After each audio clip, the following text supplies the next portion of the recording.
దేవుడు మనల్ని ఏం చేస్తూ ఉంటాడంటే అభివృద్ధి చేస్తూ ఉంటాడు. అలాంటిది నేను దేవుని పరిచర్యలో ఉన్నాను కానీ ఫుల్ టైం ప్రీచింగ్లో లేను.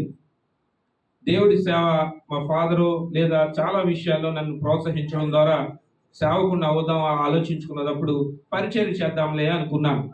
మీ దగ్గరికి వచ్చిన యోహాన్ పాస్టర్ గారు కానీ వీళ్ళ టీం అంతా కూడా బిషప్ యోహాన్ గారు కానీ వీళ్ళందరూ మా నాన్నగారితో పాటు పనిచేసిన పరిచయస్తులు. మా నాన్నగారితో పాటు వర్క్ చేసిన బిషప్ టి యోహాన్ గారు మా నాన్నగారితో పాటు వర్క్ చేశారు ఆ ప్రాంతంలో. మా తండ్రిని బాగా ప్రేమించిన వ్యక్తులు నన్ను కూడా ఈ ప్రాంతంలో చాలా కాలం తర్వాత పరిచయం జరిగింది. ఎప్పుడు చాలాసార్లు మనం అనుకుంటాం, ఏంటి ఇలాంటి దరిద్రం మన ఇంటికి వచ్చింది ఏంటని చాలాసార్లు అనుకుంటాం. ఎన్నో చూసాం కానీ ఈ దరిద్రాన్ని ఎందుకు తెచ్చుకున్నాం అని అనుకుంటాం. కానీ ఆ దరిద్రమే నేను మార్చేదనమాట. ఆ దరిద్రమే నీ రూపాన్ని అంతపై చేంజ్ చేసేది. నీ దృష్టిలో అది దరిద్రంగా కనపడుతుంది కానీ దేవునికి అది మేలైనది, ప్రాముఖ్యమైనది. అలాగా ఈ లోకంలో నేను చాలాసార్లు రకరకాలుగా తిరిగినప్పుడు కానీ అన్ని విషయాల్లో నేను వర్క్ చేస్తున్నప్పుడు కానీ ఎక్కడ కూడా నాకు సెల్ఫ్గా సాటిస్ఫై అవ్వట్లేదు. మంచి శాలరీ, ల్యాక్స్లో శాలరీ 31వ తారీఖున కానీ 1వ తారీఖున కానీ డైరెక్ట్గా ఏం చేస్తుంది, డైరెక్ట్గా ట్రాన్స్ఫర్ అయిపోతుంది. అర్థమైందా? ప్రపంచం తలకిందలైపోతున్నా మా ఫండ్స్ మాయే ఉంటాయి. నేను మినిస్ట్రీ ఆఫ్ హోమ్ అఫేర్స్ అందులో వర్క్ చేశాను. Child and women security protection దాంట్లో వర్క్ చేశాను. ఇదే కాక తెలంగాణ పోలీస్ అకాడమీ అప్పా జంక్షన్ అందులో అప్ టు డిఎస్పీ లెవెల్ వరకు కూడా డిజిటల్ ఫోరెన్సిక్ డీల్ చేస్తాను. నేను మీకులాగా ప్రమోషన్స్ డిఎస్పీలు అందరూ అలా కూర్చుంటారు, నేను ఇలా మాట్లాడతాను. అందుకని మాట్లాడడంలో నాకేమీ ఇబ్బంది ఏమి ఉండదు. కానీ దేవుని సేవ చేయాలి, దేవుని వాక్యాన్ని వినాలని దేవుని పిలుపు మేరకు కొన్ని అంశాల్లో నేను పూర్తి సేవకుడిగా మారాను. నా కోసం ప్రార్థన చేయండి. నా పేరు డేవిడ్ రాజు, నా భార్య సునీత, మా అబ్బాయి పేరు జోహన్ రాజు, మా పాప పేరు జియా. మేము నలుగురు నాగోలు ప్రాంతంలో ఉంటాం. మేము ఒక సంఘానికి సభ్యుడిని. ఆ సంఘం నుంచే నేను సేవకుడిగా అభిషేకించే వ్యక్తిని. మీకులాగా చివరిని కూర్చుండేవాడు నేను. పాస్టర్ గారు అబ్బాయినైనా ఆ డోర్ ఎప్పుడు తెరుస్తారా, ఎప్పుడు ఆమెనంటారా, ఎప్పుడు పారిపోదామా అని కూర్చుండేవాడు. అంత బిజీగా ఉండను. ఆదివారం కూడా నా ఫోన్ ఆఫ్ చేయడానికి ఉండదు. నా ఫోన్ ఎక్కడికి వెళ్తే నైబర్గా ఏ ఫోన్స్ ఉన్నాయో మా టీం చెక్ చేస్తూ ఉంటుంది. నేను ఎక్కడికి వెళ్ళినా వాళ్ళు పర్మిషన్ తీసుకోవాలి. హైదరాబాద్ నుంచి ఇంకో వ్యక్తితో మాట్లాడినా, రెస్టారెంట్కి వెళ్ళినా అంటే అంత కాన్సన్ట్రేషన్ వర్క్ చేసి జాబ్లో చూశాను. నా ఫోన్ మాట్లాడడానికి లేదు. ఎక్కువసేపు ఒక హోటల్లో ఉన్నా ఇక్కడ ఎందుకు ఉన్నావు అని నేను ఎక్స్ప్లెనేషన్ రాయాలి. అలాంటి కేసు ఏదైనా ఇంపార్టెంట్ కేసు ఓపెన్ చేస్తే ఆ కేసు గురించి ఇన్ఫర్మేషన్ ఏం చేయాలి, అన్నీ చేయాలి. 1 month పూర్తిగా గాలి పీల్చడానికి ఉండదు, ఏముండదు. నేను నా జాబ్లో నేను సంపాదించుకున్నది ఏంటంటే బీపీ, షుగరు సంపాదించుకున్నాను అనమాట. అంటే అంత ప్రెజర్ ఉంటుంది. ప్రెజర్ ఎలా ఉంటుందంటే పైన ఉన్న హైరార్కీ టీం అంతా కూడా సైంటిస్టులు మా టీంని అంతటిని బాగా ప్రెజర్ చేస్తూ ఉంటారు. క్రైస్తవుడు ఎక్కడున్నా కనిపించిపోతాడు. నేను కూడా ఒక సమూహం, మన భారతదేశంలో మరి ముఖ్యంగా ఉండే ఒక టీం, వాళ్ళందరిలో నేను తెలిసిపోయేవాడిని. ఎంటైర్ టీం అంతట్లో కూడా 8 రాష్ట్రాల్లో డేవిడ్ రాజ్ అనేవాడు ఒకడు ఉన్నాడు. ఆడు హైదరాబాద్ సిఎఫ్ఎస్ఎల్లో ఉన్నాడు. ఒక కేసు మొదలు పెడితే 2-3 నెలలు చేసేవారు. అంతకుముందు నేను విత్-ఇన్ 1 weekలో కేసు క్లోజ్ చేసేవాడు నా టీంతో. ఏ కేసు అయినా హైదరాబాద్ పంపించండి, మంచి క్వాలిటీ వస్తుంది, ఇమీడియట్గా కేసు క్లోజ్ అవుతుందని అలా పంపించేవాడు. డేవిడ్ రాజు అనే వ్యక్తి బాగా దేవునికి చాలా మంది అసూయపడ్డారు. వీళ్ళు ఎక్కడి నుంచి వస్తారు ఈ టీం అంతానే అని. చక్కగా ఆనందంగా ఉండే టీం అంతటినే వాళ్ళకి కూడా నేను వెళ్ళిన తర్వాత టార్గెట్ వచ్చింది. నెలకి ఖచ్చితంగా ఇన్ని కేసులు మీరు క్లోజ్ చేయాలి అని. ఎందుకంటే మేమే చేస్తున్నాం. వాళ్ళు 6 నెలలు చేసేవారు ఒక కేసు. నేను ఇంచుమించు 15 రోజుల్లో నా టీంతో 2-3 కేసులు చేసేవాడిని. కానీ దేవుడు ఏం చేశాడంటే తన ప్రణాళిక ప్రకారంగా నన్ను చాలా ప్రాంతాలకు తీసుకెళ్ళాడు. ఎందుకంటే భవిష్యత్తులో నీ పని వాక్యం చెప్పడం, అనుభవం కలిగిన వాక్యం చెప్పడానికి, నాకు మంచి తర్బీదు కావడం కోసం, నా క్వాలిఫికేషన్ ఇంక్రీజ్ చేయడం కోసం, సమాజం గురించి సైకలాజికల్గా లేదా సోషల్గా ఉన్న విషయాల గురించి పూర్తి అవగాహన చేసుకోవడం కోసం. ఇవి మన రాష్ట్రంలో కానీ మన దేశంలో కానీ జ్యుడిషియరీ కన్నా మించింది ఏమీ లేదు. అదే ప్రైమరీ రోల్లో ఉంటుంది. అలాంటి సిస్టంలో నేను వర్క్ చేయడం జరిగింది. ఈ విధంగా దేవుని పరిచర్యలో నేను ఉన్నాను. దాంతోపాటు దేవునికి సంబంధించిన కొన్ని విషయాల్లో నేను యాక్టివ్గా ఉంటాను. నాకు ఇష్టం సేవకుల పిల్లలన్నా నాకు ఇష్టం. ఎందుకంటే వాళ్ళకి సంబంధించిన విషయాలు ఏదైనా నేను తెలుసుకోవాలనుకుంటాను. వాళ్ళకి ఏదో రకంగా నా ద్వారా సహాయం చేయాలని ఆతృత కలిగి ఉంటాను. ఎందుకంటే అలాంటి సహాయం కోసం ఒకప్పుడు నేను ఎదురు చూశాను. నాకు ఎవరు వచ్చారు సహాయం చేయలేదు. మా కుటుంబం అంతా కూడా చాలా ఇబ్బంది పడింది. అయినా సరే సేవకుల కుటుంబం దగ్గర మనం ఉండాలి, వాళ్ళ సహవాసంలో ఉండాలని ఆలోచిస్తూ ఉంటాను. ఈరోజు వర్తమానంకి వచ్చిన తర్వాత మత్తయి సువార్త 22వ అధ్యాయం 36 నుంచి 40 వరకు చదువుకుందాం. మత్తయి ధర్మశాస్త్రంలో ముఖ్యమైన ఆజ్ఞ ఏదని అడిగాను. ఉమ్, అందుకు ఆయన ఉమ్, నీ పూర్ణ హృదయముతోను, ఉమ్, నీ పూర్ణ ఆత్మతోను, ఉమ్, నీ పూర్ణ మనస్సుతోను ఉమ్, నీ దేవుడైన ప్రభువును ప్రేమింపవలనది. ఉమ్, ఇది ముఖ్యమైనది. ఉమ్, మొదటిదినైన ఉమ్, ఆజ్ఞ. ఉమ్. నిన్ను వలె నీ పొరుగువాన్ని నిన్ను వలె నీ పొరుగు వారిని ప్రేమింపవలెనని రెండవ ఆజ్ఞయు దాని వంటిదే. ఈ రెండు ఆజ్ఞలు ధర్మశాస్త్రమంతటికిని ప్రవక్తలకును ఆధారమై ఉన్నవని అతనితో చెప్పాను. కళ్ళు మూసుకొని ప్రార్థన చేసుకుందాం. పరిశుద్ధుడు పరమ తండ్రి, గొప్ప దేవుడా, స్తుతులకు పాత్రుడా, మహోన్నతుడా, సర్వశక్తిమంతుడా, సర్వాధికారి, ప్రాణదాత, నీకు స్తోత్రం, నీకు వందనం. ప్రభు, ఈ ఉదయకాల సమయాన్ని ఈ సంఘంలో నన్ను నిలబెట్టినందుకు నీకు వందనాలు. నా ద్వారా మీరు మాట్లాడబోయే మాటలన్నీ కూడా స్పష్టంగా తన కుటుంబంలో ఉన్న వ్యక్తి మాట్లాడుతున్నట్టు నీ స్వరాన్ని ప్రతి హృదయానికి, ప్రతి అవయవానికి తాకేటట్టు పరిశుద్ధాత్మ దేవుని ఇక్కడ దింపండి. ఆయన ద్వారా ప్రతి విషయాన్ని వాళ్ళకి తెలియపరిచేటట్టు సాయం చేయండి. ఈ మాధ్యమాన్ని దీవించండి. మంచి వాతావరణాన్ని ఇచ్చాం, మంచి పాటలను ఇచ్చాం, మంచి ఆరాధన, వాక్యం, ప్రతి విషయంలో మీరు ఘనత పొందారు. కానీ అదే మాదిరిగా ముఖ్యంగా వాక్యాన్ని కూడా మేము తెలుసుకోవాలనుకుంటున్నాం. మీరు మాట్లాడండి, మీకు మాకు సూచించండి. మీ విధి విధానాలన్నీ మేము తెలుసుకునేటట్టు, ఆ విధంగా జీవించడానికి మంచి ఉద్దేశాలన్నీ మాకు తెలియపరుస్తారని మన ప్రభువును రక్షకుడు యేసుక్రీస్తు నామములో అడిగి వేడుకుంటున్నాం తండ్రి, ఆమేన్. నేను పాస్టర్ గారిని టైం అడిగినప్పుడు పాస్టర్ గారు ఏమన్నారో తర్వాత విషయం, ఏదైనా మా సంఘస్థులు మీరు ఎంతసేపు చెప్పినా ఉంటారండి, మినిమం 2 hours తీసుకోండి అని చెప్పారు. 2 గంటలు మాట్లాడదు, 2 గంటలు తీసుకోమని చెప్పారు పాస్టర్ గారు. మీరు ఇలా అంటున్నారు. నేను కాలేజ్ వర్క్ చేసినప్పుడు ఫ్యాకల్టీస్ అందరూ రాకపోతే మా ప్రిన్సిపల్, మా కరస్పాండెంట్ డేవిడ్ ఉన్నాడు కదా అనేవారు. మార్నింగ్ 9 గంటలకు మొదలుపెట్టి 4:30 వరకు బీఈడి క్లాస్ చెప్పండి. ఎవరికి వేరే వాళ్ళకి చెప్పొచ్చు, కానీ బీఈడి వాళ్ళకి చెప్పడం అంటే వాళ్ళందరూ లెక్చరర్ కింద, ప్రొఫెసర్స్ కింద వర్క్ చేసి డిఎస్సి కోసం వాళ్ళందరూ వస్తారు. ఆల్రెడీ వాళ్ళందరూ టీచింగ్లో ఉంటారు. అలాగే 2 hours ఓకేనా? ఇంటి దగ్గర చికెన్, మటన్, ఉపవాసాల్లో ఉన్న పక్కింటోడి స్మెల్ అంతా విన్నారా? ఏం లేదు కదా? ఏ వాసన మీరు చూడట్లేదు కదా? మంచి సువాసన చూడడానికి ఇష్టంగా ఉన్నారు కదా? ఓకే, దేవుడు అవకాశం ఇస్తే సువాసన గురించి కూడా మనం తర్వాత మాట్లాడుకుందాం. ఈరోజు కొన్ని విషయాలు తెలుసుకుందాం. ఏంటంటే స్టెప్ బై స్టెప్ మనం వెళ్దాం. రాజ్యాంగం గురించి తెలుసుకుందాం. దేని గురించి? రాజ్యాంగం గురించి తెలుసుకుందాం. రాజ్యాంగం గురించి ఎలా తెలుస్తుందంటే, పిల్లలకి సింహాలు ఉంటాయండి. మొదటో సింహం ఉంటుంది, రెండో సింహం ఉంటుంది, మూడో సింహం ఉంటుంది, ఆ కనిపించని 4వ సింహం కూడా ఉంటుంది. ఇదే రాజ్యాంగం అని మనం అనుకుంటా ఉంటాం. అంటే 4 pillars. ఈ కాన్స్టిట్యూషన్కి వచ్చిన తర్వాత 4 pillars ఉన్నాయని మనం మాట్లాడుకుంటాం. ఇది నిజమా కాదా? నిజమే. ఇక్కడ ఎవరైనా కూడా జర్నలిజం చేసిన వాళ్ళు కానీ, లేదా ఏదైనా జ్యుడిషియరీ సంబంధించిన కోర్స్ చేసిన వాళ్ళు కానీ, సోషల్ స్టడీస్లో చదువుకున్న వాళ్ళు కానీ, సోషాలజీలో కానీ వాళ్ళకు ఉంటుంది. 4 pillars మీద మన భారతదేశ ప్రభుత్వం అంతా కూడా నడుస్తూ ఉంటుంది. 4 pillars చాలా ఇంపార్టెంట్. 4 pillars చాలా ఇంపార్టెంట్. మొదటగా వచ్చిన తర్వాత లెజిస్లేచర్ అంటే శాసనము. శాసనం అంటే మనం అందరం ప్రజాప్రతినిధులందరినీ ఎన్నుకుంటాం కదా, ఎమ్మెల్యేని, ఎంపీలని, వీళ్ళందరూ కలుపుకొని ఆ టీం అంతటి కూడా లెజిస్లేచర్ అని పిలుస్తూ ఉంటాం. ఇదే ఈ ప్రజాప్రతినిధులందరూ కూడా చట్టసభల్లో వాళ్ళందరూ కూర్చొని ఉంటారు.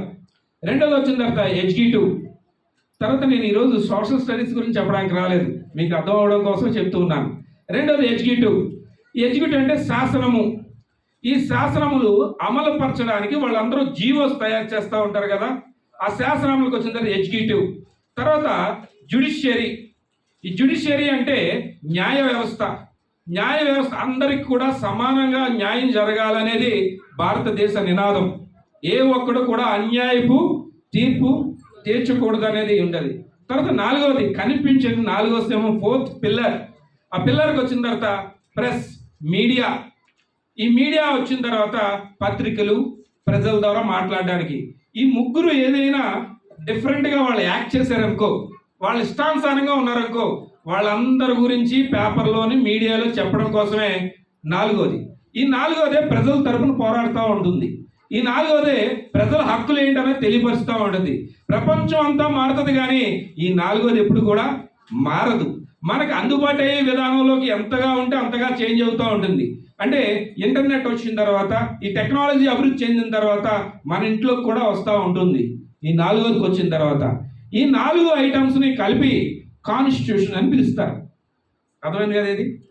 ఈ కాన్స్టిట్యూషన్ తయారు చేయడానికి చాలా మంది వ్యక్తులు, అందులో బిఆర్ అంబేద్కర్, మహాత్మా గాంధీ, ఇలా చాలా మంది వ్యక్తులు ఉన్నారు. వాళ్ళందరూ కలిపి లేదా 128 దేశాల్లో ఉన్న ముఖ్యమైన విషయాలని కలెక్ట్ చేసి మన ఇండియన్ కాన్స్టిట్యూషన్ రన్ అయింది. ఈ 148 లేదా ప్రపంచంలో ఉన్న దేశాలన్నీ కాన్స్టిట్యూషన్ తయారు చేయడానికి మూల గ్రంథం బైబిల్. బైబిల్ నుంచే వాళ్ళ కాన్స్టిట్యూషన్ తయారు చేసుకున్నారు. అందులో ముఖ్యమైన విషయాలన్నీ కూడా మన భారతదేశం కూడా ఏం చేసింది, తీసుకొచ్చింది. అంటే నేను చెప్పబోయేదంతా కూడా మన ఇండియన్ కాన్స్టిట్యూషన్ గురించి మనకి ఎలా అయితే తెలుసో, మన క్రిస్టియన్ కాన్స్టిట్యూషన్ గురించి ఈరోజు చెప్తాను మీకు. Christian constitution very very important. ఏంటంటే క్రైస్తవులుగా మనం జీవిస్తూ ఉన్నాం, చాలా విషయాలు మనకు తెలియదు. మనకు తెలియకుండా మీరు పాస్టర్ గారు ప్రార్థన చేసి, అమ్మా ఎక్కడున్నావు అంటే, ఎక్కడున్నానంటే సుచిత్ర దగ్గర ఉన్నానని చెప్తాం పాస్టర్ గారికి వచ్చిన తర్వాత. కానీ నేను ఇంకా సికింద్రాబాద్లోనే ఉంటాను. నా సొసైటీ ఏమి నేర్పించిందంటే, నాకు తెలియకుండా నాలోంచి ఏమొచ్చేస్తుంటే, తెలియకుండానే నాకు తెలియదు ఆ విషయం. నా తల్లిదండ్రులను, నా సొసైటీ అనో, నా స్కూల్ అనో, నా ఎడ్యుకేషన్ అనో నాకు తెలియకుండా నువ్వు ఎక్కడ ఉన్నావో వాస్తవం చెప్పకుండా దగ్గరగా ఉన్నట్టు మనం చెప్తూ ఉంటాం. అలాగే మన ప్రార్థనలో కానీ మన ప్రతి విషయంలో కూడా నేను చాలా దగ్గరగా ఉన్నాను, నేను దేవుడికి కౌగలించుకుంటున్నాను, ముద్దు పెడుతున్నాను, మంచి వాక్యం చదువుతున్నాను అనుకుంటాం. చాలాసార్లు బైబిల్లో మీ పాస్టర్ గారు బైబిల్ తీయమంటే ఆవిడికి ఆదికాండం ఎక్కడ ఉందో తెలియక ప్రకటన దగ్గర తిరిగేసి అలా పెట్టి అలా చూస్తూ ఉంటుంది. ఆవిడ ఏం చేస్తుంది, ఆదికాండం తీయమంటే ప్రకటన గ్రంథం దగ్గర ఉండి అలా చూసి ఇలా ఇలా ఇలా ఇలా అంటుంది. అలా చాలాసార్లు మీరు యాక్ట్ చేస్తుంటారు. ఇలాంటి చాలా అంటే అబద్ధంగా, అంటే నిజం లేకపోయినా చాలాసార్లు పాస్టర్ గారు మీరు వింటున్నారంటే ఎస్ ఆమేన్ హల్లెలూయా అంటుంటాం, కానీ అది లోపలికి వెళ్ళదు. ఎందుకంటే మీకు క్రైస్తవ కాన్స్టిట్యూషన్ గురించి ఐడియా లేదు. ఐడియా లేకపోవడం వల్ల చాలా విషయాల్లో మనకు నచ్చినట్టుగా జీవించడానికి ఇష్టపడుతూ ఉంటాం. ఈరోజు 4 సింహాలు ఎలా అయితే పిల్లర్స్గా ఉన్నాయో, ఈ 4 సింహాలు లేదా ఈ 4 పిల్లర్స్ ఇండియన్ కాన్స్టిట్యూషన్గా ఎలా ఉందో, మన బైబిల్ కూడా కాన్స్టిట్యూషన్ ఉంది. మన బైబిల్ అనేది చాలా ముఖ్యమైనది, పవిత్ర గ్రంథమైనది అనేది క్రైస్తవులు చెప్పడం కాదు, ప్రపంచం చెప్తాం. దీనికి వచ్చిన తర్వాత దేవుని నమ్మిన నువ్వు నేనే కాకుండా ఏంటంటే ఈ కాన్స్టిట్యూషన్ విషయాలకు వచ్చిన తర్వాత మేజర్గా ఒక 4 పిల్లర్స్ ఉన్నాయి. మనకి క్రైస్తవులకి 4 పిల్లర్స్ ఉన్నాయి. 4 పిల్లర్స్, 4 స్తంభాలు పెద్దగా కట్టారు. కాబట్టి ఈ సంఘానికి వచ్చిన తర్వాత ఈ సంఘాన్ని అలాగే చూస్తూ ఉన్నాను. ఈ విశ్వాసులు ఎలా ఉంటారు, ఎలా పాడతారు, ఎలా కూర్చుంటారు. నేను ఎదుటి వ్యక్తి దగ్గర నుంచి ఏదో ఒకటి నేర్చుకోవాలనుకుంటాను ఎప్పుడైనా సరే. అలాగే బ్యాడ్ హ్యాబిట్స్ గురించి కాదు, అవన్నీ నాకు తెలియనివా. ఓకే, ఆల్రెడీ అటువంటి వాళ్ళందరినీ నేను ఏం చేశాను, స్కానింగ్ చేశాను, ఎగ్జామిన్ చేశాను, ఎక్స్ట్రాక్ట్ చేశాను. వాళ్ళని అదవుతుంది కదా, అవన్నీ అయిపోయినాయి. కాబట్టి వీళ్ళు ఎలా ఉంటారు, వీళ్ళ దగ్గర నుంచి ఒకటన్నా నేను తెలుసుకోవాలి. ఈరోజు కొత్త విషయాన్ని నేను ఈ సంఘాన్ని నుంచి నేర్చుకొని వెళ్ళాలని ఎదురు చూస్తూ ఉన్నాను. ప్రతిదీ చూస్తూ ఉన్నాను. నాకు కూడా మధ్యలో ఒక కన్ను ఉంది. ఈ 2 మూసిన ఈ కన్ను ఏం చేస్తూ ఉంటుంది, చూస్తూ ఉంటుంది. దేవుడు ఇచ్చిన విధానాన్ని బట్టి జరుగుతూ ఉంటుంది. ఈరోజు మన కాన్స్టిట్యూషన్ గురించి 4 పిల్లర్స్ గురించి తెలుసుకుందాం. ఫస్ట్ హార్ట్, రెండోది సోల్, మైండ్, స్ట్రెంగ్త్. హృదయం, ఆత్మ, మనస్సు, బలం. మన కాన్స్టిట్యూషన్కి 4 చెప్పుకున్నాం. Legislature, executive, judiciary, press. ఈ 4 కలిపితే కాన్స్టిట్యూషన్ అయింది. అలాగే బైబిల్కి వచ్చిన తర్వాత హార్ట్, సోల్, మైండ్, స్ట్రెంగ్త్ ఈ 4 కలిపితే ఒకటి అవుతుంది. అది మీకు బాగా ఇష్టమైంది, అది లేకపోతే అసలు ఉండలేదు. మీకు ఇష్టమైన కాన్స్టిట్యూషన్ గురించి చెప్తాను. ఇది మన కాన్స్టిట్యూషన్ ఈరోజు చెప్పబోయేది. ఇందులో ఎర్రగా ఒకటి ఉంది, ఉందా లేదా? ఎర్రగా పిల్లలు మీరు బాగా చూడాలి, ఉందా? దానికి ఒకడు గుణపం వేస్తాడు, వేసి లాగుతూ ఉంటాడు. అందులో గుణపం వేస్తాడు, బాణం వేస్తాడు. వేసారు మీరు అందరూ కూడా? గుణపం వేస్తారు, బాణం వేస్తారు. బాణం వేసి దీంట్లోంచి లాగుతూ ఉంటారు. లాగుతూ ఉంటే చాలా వస్తూ ఉంటుంది. చాలామంది చేతుల మీద వేసుకుంటారు, వాళ్ళ అవయవాల మీద వేసుకుంటారు. చాలా విషయాల్లో ఈ గుర్తు కనిపిస్తూ ఉంటుంది. ఈ గుర్తు ఎర్రగా కనిపిస్తూ ఉంది కదా. ఈరోజు నేను చెప్పబోయే వాక్యం అంతా ఇదే. ఈ రెండు ఏంటి అంటే, మీకు దేవుడు కొంతమందికి ఏదో ఒకటి ఇస్తాడు, కానీ 2 చెప్పులు ఇచ్చాడు, 2 కాళ్ళు ఇచ్చాడు. 2 కాళ్ళకి ఏమన్నా మీకు చెప్పులు, కొంచెం షూ, కొద్ది కాస్ట్లీ కొంచెం షూ. మీరు ఏమనుకోవద్దు, పాస్టర్ గారు పర్మిషన్ ఉపవాస దినాల్లో ఎప్పుడైనా మీ పిల్లల్ని మీరు చెప్తూ కొట్టారా? కొట్టలేదా? మీరు అంత మంచివాళ్ళ? కొన్ని ఎవరైనా మిమ్మల్ని చెప్తూ కొట్టారా? కొట్టలేదు కదా. మీ పాత జీవితం అనే చెప్పుతో ఆ దవడ ఈ దవడ కొట్టాలనుకుంటున్నాను నేను. పర్మిషన్ ఇస్తారా? ఈరోజు మీ చెప్పులతో మిమ్మల్ని కొట్టాలనుకుంటున్నాను, మీ పాత రోత జీవితంతో. ఆ కాన్స్టిట్యూషన్ గురించి మనం తెలుసుకుందాం. మొదటగా వచ్చిన తర్వాత ఏంటంటే, లవ్ గురించి మనకు తెలుసు. అంటే హార్ట్, సోల్, మైండ్, స్ట్రెంగ్త్, ఈ 2 కలిపితే లవ్, ప్రేమ. ఈ ప్రేమ గురించి మనం తెలుసుకుందాం. ఏంట్రా అంటే, ప్రేమ అంటే పిల్లలకు ఒక రకమైన ప్రేమ. ఎలా అంటే, చాక్లెట్ కొనిస్తే మా డాడీ చాలా మంచివాడు. మేనత్త దగ్గరికి, మేనమామ దగ్గరికి ఎందుకు వెళ్తారు పిల్లలు? వాళ్ళు ఏది పడితే అది కొనిస్తారు, అంతే కదా. వాళ్ళ దగ్గరికి వెళ్తారు, ఎవరు ఏది కొనిస్తే వాళ్ళ దగ్గరికి వెళ్తారు. మీ పాస్టర్ గారు ప్రతి ఆదివారం బిర్యానీ పెడతాం, ఇంటికి కూడా 2 పార్సల్ తీసుకెళ్ళొచ్చు అంటే, మీ తోటి ఇంటి పక్కన ఉన్న వాళ్ళు కూడా ఏం చేస్తారు? తీసుకొస్తారు, అంతే కదా. వెళ్ళేటప్పుడు అందరికీ కూడా ఎండి కంచం ఇస్తామన్నారనుకో, మీ బంధువులు కూడా ఊరి నుంచి ఏం చేస్తారు? రప్పిస్తారు. ట్రాక్టర్ మీద వచ్చేస్తారు బంధువులు అందరూ. దేనికి? వెండి కంచాలు ఇస్తారు, అన్ని ఇస్తారని. ఏదైనా వస్తువు ఇస్తున్నారంటే మీ కుటుంబం అంతా అనారోగ్యంగా ఉన్నా లాక్కొని ముసలిదాన్ని అయినా పైకి తీసుకెళ్తారు. లాస్ట్ ఇచ్చేటప్పుడు ఏం చేస్తారు? ఒక తలకాయ కనబడాలి కాబట్టి ఆవిడ పెడతారు. ఆవిడ ఎలా కానీ చేతిలో లాక్కొని తీసుకెళ్తారు, ఫంక్షన్లో కానీ ప్రతి విషయంలో కానీ. ఎందుకంటే మీ ప్రేమ అలా ఉంది. మీ ప్రేమ ఎలా ఉందంటే, ఈ లోకంలో చాలా వాటి మీద మీ ప్రేమ ఉంది, కానీ ఇక్కడ ప్రేమకు వచ్చిందా చూద్దాం. ఈ హృదయంలో ఆత్మ, మనస్సు, బలం కలిపితే ప్రేమ. ఇప్పుడు ఈ హృదయం ఎలా ఉంటుంది అంటే, దేవుని పట్ల మనకున్న శక్తి ఎలా ఉంటుంది? మన శక్తి ఎలా కనిపిస్తూ ఉందంటే, బాబు రేపు కరెంట్ బిల్ లాస్ట్ రేట్ కట్టేవా అని రిమైండ్ చేస్తాం మన భర్తకి, మన భార్యకి, మన పిల్లలకి. రేపు ఎగ్జామ్ ఫీజు కట్టేవా లేదా? రేపు చీటీ పాట కట్టేవా లేదా? రేపు అది, రేపు ఇది, ఇలాగా రిమైండ్ చేస్తూ ఉంటాం. ఈ కాన్స్టిట్యూషన్ కూడా మనల్ని రిమైండ్ చేస్తూ ఉంటుంది. మీ ప్రేమ ఎలా ఉందా అన్నది, నీ ప్రేమను ఎలా ఉందా చెక్ చేస్తూ ఉంటుంది. వాడు పాలు పోసినప్పుడు నీళ్ళు ఎక్కువ కలిపాడా లేదా అనేది అక్క చెక్ చేస్తూ ఉంటుంది. ఏలు పెడుతుంది, లేపుతుంది, ఏలు పెడుతుంది, లేపుతుంది. లేపి చూసి పాలు అలాగా చారకుండా నీళ్ళు వచ్చినాయి అనుకో, నీళ్ళు వేసేటరా అనుకుంటా ఉంటుంది. ఇందులో ఇప్పుడు కాలం, చిన్నప్పటి నుంచి ఇప్పుడు వరకు ఒక్కసారి కూడా పాలు పొంగకుండా నా పాలు ఉంచేనన్న వాళ్ళు ఉంటారా? ప్రతి ఇళ్లలో పాలు ఏమవుతాయి? పొంగుతాయి, పొంగుతాయి. పరిశుద్ధాత్మ దేవుడు కూడా మన దగ్గర ప్రేమ అలా ఇవ్వడానికి ఆయన సిద్ధంగా ఉంటాడు. చూద్దాం. మొదటగా వచ్చిన తర్వాత బైబిల్ కోణం నుంచి understanding love from A Bible perspective. మనం బైబిల్ కోణం నుంచి ప్రేమ ఎలా ఉంటుందో చూద్దాం. బైబిల్ అంటే ఒక భావన, ఒక జరిగిన విధానం, లేదా దేవుడు చూపించే విధానం, దేవుడు బయలుపరుస్తున్న విధానం. ఆ ప్రేమ ఎలా ఉంటుంది? ఆ ప్రేమకి ఎలా ఆలోచిస్తామంటే, ఫంక్షన్ వచ్చేసిన తర్వాత, ఫంక్షన్ డబ్బులు తీసేసుకున్న తర్వాత వాళ్ళతో పని ఉండదు. తండ్రి ఆస్తి అంతా సపరేట్ చేసేసి ఆవిడ పేరు మీద, ఆయన పేరు మీద రాసిన తర్వాత తండ్రితో పెద్దగా పని ఉండదు.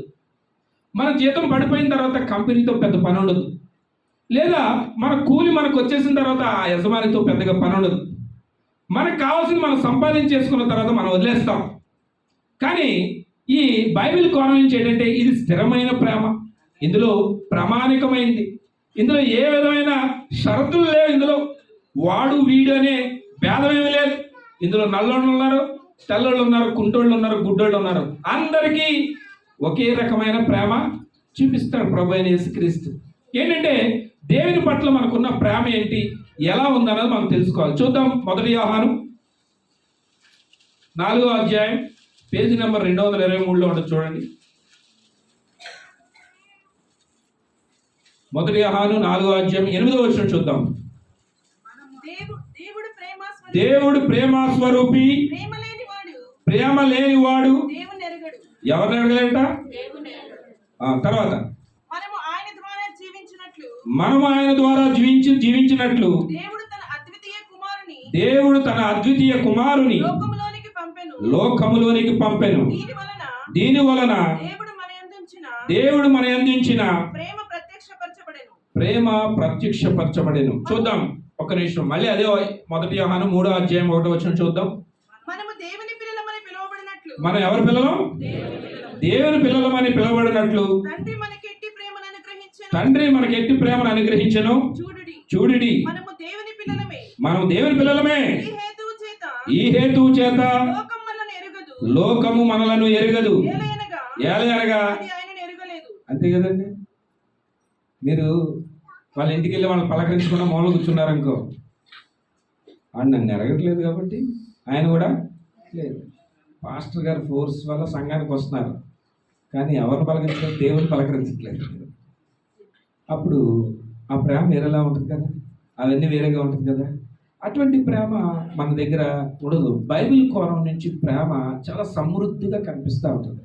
ఎలా కనిపిస్తుంది అంటే ముద్దపప్పులాగా, మంచి పెరుగన్నంలాగా, మంచి బిర్యానీ లాగా. చూడండి, వేడి వేడి బిర్యానీ వేస్తూ ఉంటే ఇంకో ముక్క వేస్తే బాగుందని అనిపిస్తుంది కదా. అప్పుడు ఇంకో ముక్క వేసారు అనుకో, ఎలా అనిపిస్తుంది మీకు? అరే అది వేసారు, ఇంకొక ముక్క కావాలి వేసారు. అరే కడుపు నిండిపోయిందంటే లేచి నిలబడి తింటారా, బాగా ఇలా ఊపుకుంటా తినరా అని పిల్లలకు చెప్తూ ఉంటాం. ఒకసారి లేపుతాం వాడిని, లేపి నాకు టైట్ అయిపోయిందిరా అన్నా సరే వదలకుండా ఏం చేస్తుంటాం, తోస్తూనే ఉంటాం. అలాగా లోపల తోసిన తర్వాత అమ్మా వస్తే అర్జెంట్ అంటే మళ్ళీ వెళ్తాడు, మళ్ళీ వస్తాడు. ఆపుతామా? ఆపు. మళ్ళీ తోస్తూ ఉంటాం వాడికి, తోసి అని ఆడు పారిపోయే వరకు కూడా వెళ్ళిపోతాడు. లాస్ట్కి ఏమంటామంటే ఆడు తినట్లేదు చెప్తాను, ఇప్పుడు వరకు పెట్టింది 3 ముక్కలు తిన్నాడు కానీ ఇంకా తినట్లేదని చెప్తూ ఉంటాం. ప్రేమ ఎలా ఉంటుందంటే అంతలా ఉంటుంది తల్లి ప్రేమ పిల్లల మీద. దేవుడి ప్రేమ కూడా అలాగే కనిపిస్తూ ఉంటుంది. ఆయన్ని ఎప్పుడైతే ప్రేమిస్తూ ఉన్నామో, ఆయన ఎప్పుడైతే ఆరాధిస్తా ఉన్నామో ఆ ప్రేమ కూడా మంచిగా జరుగుతూ ఉంటుంది. చూద్దాం. 1 యోహాను 4వ అధ్యాయం 9-10 కూడా చూద్దాం. మనం ఆయన ద్వారా జీవించినట్లు దేవుడు తన అద్వితీయ కుమారుని ఓకే లోకములోకి పంపాను. ఇది ఎవరి కోసం వచ్చారు? ఆయన లోకంలోకి ఎవరి కోసం వచ్చారు? మీ పాస్టర్ గారు బాస్ సీనియర్ కాబట్టి అన్నీ చెప్తారు. నేను క్వశ్చనరీస్ ఎక్కువైంది, ఎందుకంటే నేను జూనియర్ లాగా ఉండంటారు, సీనియర్ లాగా ఉండాలి. కానీ పరిశుద్ధాత్మదేవుడు సీనియర్ అయినా ఒకటే. కానీ పెద్దలు నేను గౌరవించాలి కాబట్టి నేను బాగా వెళ్ళను, ఫాస్ట్గానే వెళ్తూ ఉంటాను. నాకు ఇచ్చిన సమయాన్ని నేను యూజ్ చేసుకుంటాను. చూద్దాం. ఇక్కడ మన యోహాను సువార్తలో మనం చదివినట్టుగా ఏంటంటే బైబిల్ కోణంలో ప్రేమ కనిపిస్తుంది. ఏం కనిపిస్తుంది? ప్రేమ కనిపిస్తాం. ఈ లోకంలో ప్రేమ ప్రేమ ప్రేమ అని మనం ఇక్కడ కూర్చొని చాలాసార్లు పాటలు పాడేస్తాం. ప్రేమని క్యాపిస్తాం. నీకు తెలదా, నీకు తెలియదా, నువ్వు రాలేదా, నువ్వు చూడలేదా, నా దగ్గర ఉందా అని. కానీ ఈ ప్రేమ మన దగ్గర మిస్ అవుతూ ఉంటుంది.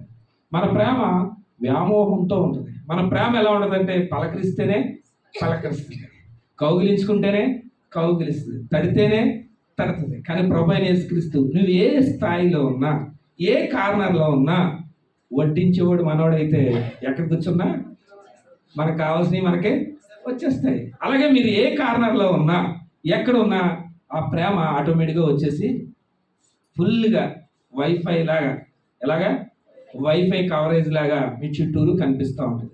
రెండోది వచ్చిన తర్వాత ఈ ఒకటో దాని గురించి చిన్న ఉపమానం చూద్దాం. యామా అనే ఒక యుక్త వయసు ఒక ఆవిడ ఉందట. ఆవిడ సెల్ఫ్ వర్త్ అంటే ఆవిడ సొంతంగా పనులు చేసుకుంటూ ఉంటుంది. She discovered God's love through spiritual. ఈరోజు వాక్యాన్ని మీరు వింటూ ఉన్నారు కదా, చాలాసార్లు దైవ సేవకుడు ఇక్కడ వాక్యాన్ని చెప్తూ ఉంటాడు. వినేసి వెళ్ళిపోయి మనం పనులు చేసుకుంటాం. ఈ ఆమె అనే అక్క అలా కదట. ఈడు వాక్యాన్ని చెప్తున్నప్పుడు అర్థం చేసుకుంటుందట ప్రతిరోజు కూడా. వాక్యం ఎలా చెప్పారు పాస్టర్ గారు, ఈ రోజు ఎందుకు ఆ వాక్యం చెప్పారు, ఈ రోజు ఎన్నుకోవడానికి కారణం ఏంటి, పరిశుద్ధాత్మ దేవుడు ఎందుకు అలా నడిపిస్తున్నాడు, ఈ రోజు నాతో ఏం మాట్లాడుతున్నాడని ఈ అక్క వాక్యాన్ని అర్థం చేసుకుంటుందట. ప్రతిరోజు అర్థం చేసుకుంటా ఉంటే ఈ ఆమె అనే అక్క కాలక్రమేణా వాక్యానికి అనుకూలంగా వాక్యానుసారంగా ఏమైపోయింది, మారిపోయిందట. ఏమో మారిపోయి ఆవిడ ఆలోచన అంతా కూడా ఎలా ఉంటుందంటే, సంఘంలోకి వచ్చాక హల్లెలూయా అంటే ఇలా డాన్స్ చేయడం, హల్లెలూయా అంటే ఇలా అంటాం, బయటికి వెళ్ళిన తర్వాత మళ్ళీ బూతులు మొత్తం రకరకాలుగా ఇలా లేదట. ఈ అక్క నటన చేయట్లేదట. సంఘంలోకి వచ్చి ఈ అక్క అతను ప్రవక్తలో నటన చేయట్లేదట. ఎవరైనా పెద్దోళ్ళు వస్తూ ఉంటుంటే టక్కన ఇలా లేచి చాలా మంది యాక్ట్ చేస్తూ ఉంటుంటారు. యాక్ట్ చేసి మళ్ళీ ఏం చేస్తారు, ఆయన కూర్చున్న చైర్లోనే వెళ్ళి కూర్చుంటారు. మళ్ళీ ఆడొచ్చి అడగాలి, ఏం అడగాలి, ఈ చైర్ నాదిరా, నేనే ఇప్పుడు పాస్టర్ గారు పిలిచి తెలియనంటే వెనకాల కూర్చోవచ్చుగా, ఇలా అని చెప్తూ ఉంటుంటారు. ఇలాంటి యాక్టింగ్ ఈ అక్క చేయట్లేదు. ఈ అక్క చాలా వాస్తవానికి దగ్గరగా ఉంది. అలా దేవుడిపై ఆధారపడడం వల్ల, గ్రహించడం ద్వారా, ఆత్మానుసారమైన జీవించడం ద్వారా మంచి సంఘాన్ని నడిపించే విధానంలో ఈ అక్క నడుస్తూ ఉందట. రెండోది వచ్చిన తర్వాత డిపెండెన్స్ ఆన్ హోలీ స్పిరిట్, పరిశుద్ధాత్మపై ఆధారపడడం. రెండోది వచ్చిన తర్వాత మనం దేవుణ్ణి పూర్తిగా ప్రేమించట్లేదు. ప్రేమిస్తున్నామా? పూర్తిగా ప్రేమిస్తున్నామా? మొదటి స్థానంలో దేవుడు ఉన్నాడా? మీ ఇంట్లో ఏదైనా ఒక కార్యం జరగాలంటే ముందు దేవుడు చెప్తున్నావా, మీకు ఇష్టమైన వాళ్ళు చెప్తున్నావా? నీకు నొప్పి వస్తే దేవుడు చెప్తున్నావా, డాక్టర్ చెప్తున్నావా? లేదా మీ అత్తామామలు నన్ను ఎవరో చూడట్లేదని చెప్పేసి, మా అత్తయ్య గారు నన్ను సరిగ్గా చూడట్లేదు, మా కోడలు సరిగ్గా చూడట్లేదు, నా వాయిస్ చివరి వరకు వినిపిస్తుందా? లాస్ట్ వర్డ్ వినిపిస్తుందండి? ఓకే, ఎవరు చూడట్లేదు సరిగ్గా, ఎవరు నన్ను సరిగ్గా చూడట్లేదు అని ఇలాంటి యాక్టింగ్, ఇలాంటి అంటే మీరు ఈ లోకంలో చాలా విషయాల్ని ప్రేమిస్తూ ఉన్నారు కానీ దేవుణ్ణి మొదటగా ప్రేమించట్లేదు. మొదటి స్థానానికి ఎవరు ఇవ్వట్లేదు? దేవుడికి ఇవ్వట్లేదు. అందుకని పరిశుద్ధాత్మ దేవుడు మీ దగ్గర ఉండట్లేదు. లాజిక్ అర్థమైంది కదా? ఎవరైతే నన్ను బాగా ప్రేమిస్తూ ఉన్నారనుకో, వాళ్ళ దగ్గరికి వెళ్ళి ఏం చేస్తాను, కౌగిలించుకుంటాను, ముద్దు పెట్టుకుంటాను, అన్నీ చేస్తాను. నన్ను ప్రేమించకపోతే నేను వాడి ఇంటికి వెళ్ళలేను, ఏమి చేయలేను. పరిశుద్ధాత్మ దేవుడికి మనం ఇక్కడ స్థలాన్ని ఇచ్చి మొదట ప్రాధాన్యత ఇచ్చామనుకో, ఆటోమేటిక్గా ఏం జరుగుతుంది, ఆయన కూడా ఉంటాడు. ఇప్పటి వరకు మీలో ఎవరైనా పరిశుద్ధాత్మ దేవుడు మీతో మాట్లాడలేకపోతే, ఆ సహవాసంలో మీరు లేకపోతే, ఎందుకు లేకపోయారు, ఎందుకు ఏంటంటే మీరు మొదటగా ఎవరికి ప్రాధాన్యత ఇవ్వట్లేదు, దేవుడికి ప్రాధాన్యత ఇవ్వట్లేదు. దేవుడికి ప్రాధాన్యత ఇస్తే ఆటోమేటిక్గా మీరు దేవుని ప్రేమను పెంపొందించడానికి లేదా పరిశుద్ధాత్మ దేవుడి మీద ఆధారపడిన వ్యక్తులకు వచ్చిన తర్వాత కనిపిస్తూ ఉంటుంది. చూద్దాం, గలతీయులకు రాసిన పత్రిక 171 పేజీలో ఉంటుంది, చూడండి. గలతీయులకు రాసిన పత్రిక 5వ అధ్యాయం 22-23 చూద్దాం. అయితే ఆత్మఫలం ఏమనగా ప్రేమ, సంతోషము, సమాధానము, దీర్ఘశాంతము, దయాళుత్వము, మంచితనము, విశ్వాసము, సాత్వికము, ఆశానిగ్రహము. ఇట్టి వాటికి విరోధమైన నియమేదియూ లేదు. క్రీస్తు యేసు సంబంధులు శరీరము దాని ఇచ్చలతోనూ దురాశలతోనూ సిలువ వేసి ఉన్నారు. చూద్దాం, ఇక్కడ ఏంటంటే చదవబడిన వాక్యానికి వచ్చిన తర్వాత, అయితే ఆత్మ ఫలమేమనగా ప్రేమ, సంతోషము, సమాధానము, దీర్ఘశాంతము, దయాళత్వము, మంచితనము, విశ్వాసము, సాత్వికము, ఆశాని. ఇవేమీ లేకపోతే ఏ అనుభవం ఉండదు మనకి, హోలీ స్పిరిట్ అనుభవం ఉండదు. ఎంత డీజే సౌండ్లు పెట్టినా, ఎన్ని డ్యాన్సులు వేసినా, ఎన్ని రకాలుగా మారినా, ఎంత చేసినా మీలో మార్పు లేకపోతే సేవకుడేమీ చేయలేదు. ఇవన్నీ పొద్దుట లెగ్గానే మీరు మీ బెడ్రూమ్లో కనబడాలి, ఈ కనబడాలి. ఇందులో ఒకటన్నా చేయాలి నేను ప్రభా, ఈరోజు ఇందులో ఒక్కటన్నా చేయాలి, ఇందులో ఒకటన్నా చేయాలి. వడ్డీ వ్యాపారంకి వెళ్ళేవాడు ఇవ్వలేని వాళ్ళు లిస్ట్ అంతా రాసుకుంటాడు. ఈరోజు ఒక్కడన్నా ఓపెన్ చేసుకొస్తే తండ్రి ఏమంటాడు, సపాసురా భలే వసూలు చేసుకొచ్చేవారా, ఇది మొండు బకాయి, ఈ బకాయి ఏంటి, మొండు బకాయిని భలే కలెక్ట్ చేసుకొచ్చేవారా. నా తండ్రి ఆ కొడుకుని ఎలాగైతే ప్రోత్సహిస్తాడో మనం కూడా ఈ ఐటమ్స్ అన్నిటిలో ఒక్కటైనా చేయాలి ఈ పద్ధతిలో. అలాగా మనం ప్రిపేర్ అవ్వడం వల్ల చాలా మంచిది. తర్వాత మార్కు సువార్త 12వ అధ్యాయం.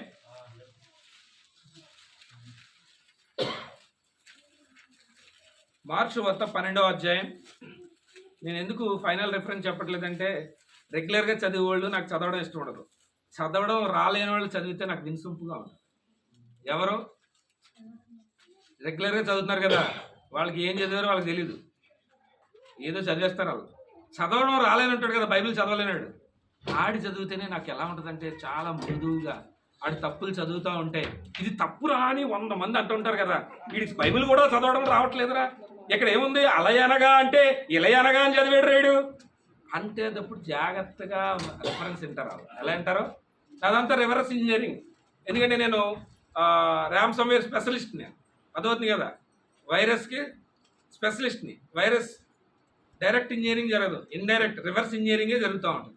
అందుకని ఏంటంటే తప్పులు చదవడం వల్ల వాక్యాన్ని శ్రద్ధగా వింటారు, ఆడు మళ్ళీ కరెక్ట్ చేసుకోవడానికి ఉంటాం. అందుకని రెగ్యులర్గా చదువుతున్నారు ఎవరు ఫాస్ట్గా. అందుకని ఫైనల్ పాయింట్ చెప్పట్లేదు. ఒక చదువు మార్క్స్ వార్త 12వ అధ్యాయం 29-31. అందుకు యేసు ప్రధానమైనది ఏదనగా, ఓ ఇశ్రాయేలు వినుము, మన దేవుడైన ప్రభువు అద్వితీయ ప్రభువు, నీవు పూర్ణ హృదయముతోను, నీ పూర్ణ ఆత్మతోను, నీ పూర్ణ వివేకముతోను, నీ పూర్ణ బలముతోను నీ దేవుడైన ప్రభువును ప్రేమింపవలనన్నది ప్రధానమైన ఆజ్ఞ. రెండవది, నీవు నిన్ను వలె నీ పొరుగు వారిని ప్రేమింపవలనన్నది రెండవ ఆజ్ఞ.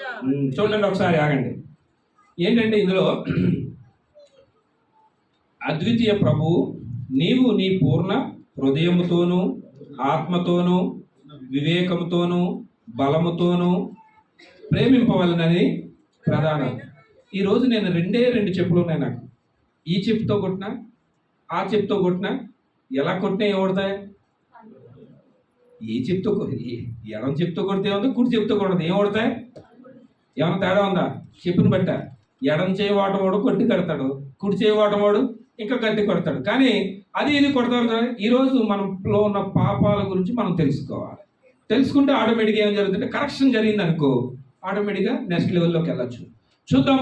డిపెండెన్స్ ఆన్ ద హోలీ స్పిరిట్కి వచ్చిన తర్వాత, పరిశుద్ధాత్మపై ఆధారపడడానికి వచ్చిన తర్వాత ఏంటంటే ఒక మార్క్ అనే వ్యక్తి బర్న్అవుట్ అయిపోయాడట. ఎలాంటి బర్న్అవుట్ అయిపోయాడంటే, ఈ సంఘం కోసమా నేను 21 రోజులు ఉపవాస ప్రార్థనలు పెట్టాను, ఈ సంఘం కోసమా నేను అంత దూరం నుంచి ప్రయాణం చేసి వస్తూ ఉన్నాను, ఈ సంఘం కోసమా ఇంత సమయాన్ని నా సమయాన్ని అంతటిని వృధా చేశాను. ఇలాగా ఈ మార్క్ అనే ఈ సువార్తికుడు బాధపడుతున్నాడట.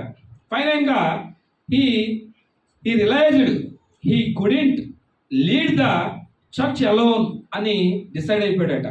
నేను ఒక్కడే ఈ సంఘాన్ని నడిపించలేను, నాకు చాలా ఇబ్బందిగా ఉంది. ఎందుకంటే వీళ్ళెవరికి కూడా పరిశుద్ధాత్మశక్తి అనుభవం రావట్లేదు, ఆ దేవుడు ఎలా ఉంటాడో తెలియట్లేదు. యేసుప్రభువుని నమ్మి బాప్టిజం తీసుకున్నారే కానీ ఆ అనుభవం రావట్లేదని ఆయన మోకాళ్ళు వంచి ప్రార్థన చేయడం మొదలుపెట్టాడట. మొదలుపెట్టి ఈ సేవకుడు దేవుడు మార్గదర్శకత్వం ఎలా ఉంటుంది, దేవుడు డైరెక్షన్ కోసం ఎదురు చూస్తూ ఉన్నాడట. ఈ ఫస్ట్ మార్క్ అనే వ్యక్తి ఎలా అంటే ఆ దర్శకత్వం ఎలా ఉండాలి, ప్రభువా నువ్వే నువ్వు నడిపించాలని ప్రార్థన చేస్తూ ఉన్నాడట. ఆ ప్రార్థనలోంచి ఆయనకి పరిశుద్ధాత్మ దేవుడు లేదా పరిశుద్ధాత్మ శక్తి ఆయన పొందడం ద్వారా ఆయన నియంత్రించే విధానం వచ్చిందంట. అంటే ఆయన మాట్లాడినప్పుడు, ఆయన ప్రార్థన చేసినప్పుడు, ఆయన ఉపదేశించినప్పుడు కూడా అద్భుతాలు జరుగుతూ ఉన్నాయట. అది దేవుని ఆత్మ ద్వారా జరుగుతుందని ఆ మార్కు అనుకున్నాడట, ఆ విధంగా ఆలోచించాడట. ఆ మార్కు మంచి ప్రసంగాలు చేస్తూ ఉన్నాడట. ఇవన్నిటికీ ఎలా అంటే ఆయన దేవుని మార్గదర్శనం కోసం ఎదురు చూడటం. ఈరోజు ఆదివారం ప్రభువా నేను సంఘానికి వెళ్తూ ఉన్నాను, నా సంఘంలో మంచి ప్రార్థన రావాలి, ఈరోజు ఖచ్చితంగా నేను ఏదో పని చేయాలి, చైర్లు తొడాలి, చైర్లు ఎత్తాలి, ఫ్యాన్లు ఆపాలి, ఆ మూల ఎవడో కూర్చోలేదు అక్కడ ఫ్యాన్ తిరుగుతూ ఉంది అది ఆఫ్ చేయాలి, ఇలా డిస్టర్బెన్స్ ఉంది, చిన్నపిల్లాడు ఏడుస్తూ ఉన్నాడు, లేదా ఏదో ఒకటి చేయాలి అని పరిశుద్ధాత్మ దేవుడిని మనం పొందడం కోసం ప్రిపరేషన్ ఉంటుంది కదా.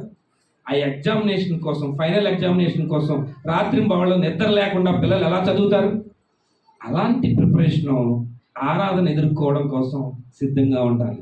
ఈ సేవకుడు అలాగా దేవుడు డైరెక్షన్ కోసం ఎదురు చూశాడట. అలా ఎదురు చూడడం వల్ల చాలా మార్పు జరుగుతూ ఉంటుంది. తర్వాత మనం అనుకున్న 4 పాయింట్లు: హార్ట్, సోల్, మైండ్, స్ట్రెంగ్త్. నేను అనుకున్న 4 పాయింట్లు చెప్తాను. అక్కడికి వచ్చి మొదటికి వచ్చిన తర్వాత loving God with all our heart. మన హృదయంతో దేవుణ్ణి ప్రేమించడం. మన హృదయంతో దేవుణ్ణి ప్రేమించడం. మన హృదయం అంటే మన సంకల్పం. మన సంకల్పం అంటే కోరికలు. మన కోరికలు అంటే ఆధ్యాత్మిక జీవితాన్ని పెంపొందించుకోవడానికి, లేదా ఆధ్యాత్మిక జీవితాన్ని సూచించుకోవడానికి, లేదా ఆధ్యాత్మిక జీవితాన్ని మెరుగుపరుచుకోవడం కోసం కోరికలు వస్తూ ఉంటాయి. మన హృదయంలో దేవుని ప్రేమించడం అంటే ఆయన పట్ల మనకు బలమైన కోరిక లేదా బలమైన ఆశ ఉండడం వల్ల దేవుని సంకల్పం కల్పించడానికి లేదా దేవుని సంకల్పాన్ని అనుభవించడానికి మనకి మొదటగా వచ్చిన తర్వాత హార్ట్ ఉపయోగపడుతూ ఉంటుంది. ఈ హార్ట్ ఏం చేస్తూ ఉంటుంది? హార్ట్లో చాలా కోరికలు ఉంటాయి. ఎలాంటి కోరికలు ఉంటాయంటే, మన క్రైస్తవులకి మరి ముఖ్యంగా కంపారిజన్ ఎక్కువ. ఎలాంటి కంపారిజన్ ఉంటుందంటే, మన క్రైస్తవులకి వాడు నిన్నగాక మన సంఘానికి వచ్చాడు, వాడు పాటలు పాడేస్తూ ఉన్నాడు. నేను 30 సంవత్సరాల నుంచి సంఘానికి వస్తూ ఉన్నాను. పాస్టర్ గారు ఎప్పుడైనా నాకు ప్రార్థన ఇచ్చారా, వాక్యం ఇచ్చారా, పాటలు పాడమన్నారా, ఏదైనా ఇచ్చారా? ఇలాంటి కంపారిజన్ ఉంటే మంచిదే, కానీ అభివృద్ధి చెందుతాం. నీ కంపారిజన్ క్రైస్తవులకి, వాడు కారు కొన్నాడు, ఇంకా ప్రభువా మాకు కారు లేదు. వాడు ఇల్లు కొన్నాడు, ఇంకా ప్రభువా మాకు ఇల్లు లేదు. వాళ్ళ పిల్లలందరికీ ఐఐటిలో సీట్ వచ్చింది, మా పిల్లలకి రాలేదు. ఇలాంటి లోకంతో కంపారిజన్ చేసుకుంటూ ఉంటారు. ఈ కోరికలన్నీ కూడా హృదయంలోంచి వస్తూ ఉంటాయి. ఈ కోరికలు మనల్ని చాలా ఇబ్బంది పెడతా ఉంటాయి. ఈ కంపారిజన్ లైఫ్ గురించి చూద్దాం. ద్వితీయోపదేశకాండం 6వ అధ్యాయం 4-5 చూద్దాం. ఇశ్రాయేలు వినుము, మన దేవుడైన యెహోవా అద్వితీయుడగు యెహోవా, నీ పూర్ణ హృదయముతోను, నీ పూర్ణ ఆత్మతోను, పూర్ణ హృదయంతోను, పూర్ణ ఆత్మతోను, ఆత్మతోను, నీ పూర్ణ శక్తితోను నీ దేవుడైన యెహోవాను ప్రేమింపవలెను. చూడండి, నీ దేవుడైన యెహోవాని ప్రేమించు. నేను 2 చెప్పులు వాడుతూ ఉన్నాను. ఎక్కడికి అలా తిరిగి ఎక్కడికి వచ్చినా సరే నా పాయింట్స్ అయ్యాయి. ఆ దానికన్నా మించి ఏముండదు, కొత్తదనం ఏముండదు. దేవుడు ఈరోజు చెప్పమన్న విషయాల గురించి మనం మాట్లాడుకుందాం. ఏంటంటే, మన ఆలోచనలో, మన హృదయంలో మన కోరికల్ని దేవునికి అప్పచెప్పకపోతే, మన సంకల్పాన్ని అంతటిని కూడా నెరవేర్చుకోలేకపోతే, దేవుడు ఏదైతే చెప్తున్నాడో ఆ సంకల్పాన్ని, ఆ ఎదురుచూపు మనం లేకపోతే, మీకు హృదయం ఉన్నా ఉపయోగం లేదు. మీ ఒక పిల్లర్ పడిపోయినప్పుడు 3 పిల్లర్ మీద ఇల్లు కనిపిస్తుంది అనుకో, ఉంటుందా అది ఎక్కువ కాలం? పడిపోతుంది. నాకు 2 గంటల సమయం అండి, మీరు అప్పటికే పావు గంటకి ఆవులెంతలు వచ్చేస్తుంది అందరికీ. 2 గంటలు అర్థమైందా? మీరు పావు గంటలకి ఎంత అయింది? పావు గంట 20 నిమిషాలు అయింది. 20 నిమిషాలకి అప్పుడే ఆవులెంతలు వస్తున్నాయి అన్నీ. నేను కొడదాం తెలుసా, దగ్గరికి వచ్చి కొట్టేస్తాను, తన్నేస్తాను, గిల్లేస్తాను, పొడి చేస్తాను కూడా, అన్నీ చేస్తాను ఎవరైనా అలా చేసినా. ఓకే, మొదటగా వచ్చిన తర్వాత మన హృదయంతో చాలా విషయాలు ఆలోచిస్తూ ఉంటాం. మన హృదయం ఎప్పుడు కూడా కంపారిజన్ చేసుకుంటూ ఉంటుంది. ఇక్కడ ఒక ఆయన ఉన్నాడట, గత బాధలకి ఆయన చాలా బాధలు అనిపిస్తూ ఉన్నాడట. కోపం ఉందట, చేతితో పోరాటం చేస్తున్నాడట. ఆ యువకుడి పేరు డేవిడ్. ఆయన అసాధ్యమైన అన్యాయం చేసిన వారి కోసం ప్రార్థన చేస్తూ ఉన్నాడట. ఎందుకు ప్రార్థన చేస్తున్నాడంటే, ఆయనకి లవ్ మ్యారేజ్ చేసుకున్నాడట. ఏం చేసుకున్నాడు? పెళ్లి చేసుకున్నాడు, లవ్ మ్యారేజ్ చేసుకున్నాడు. లవ్ మ్యారేజ్ అంటే ఏంటి? ప్రేమించి పెళ్లి చేసుకోవడం, లవ్ మ్యారేజ్ చేసుకున్నాడంట.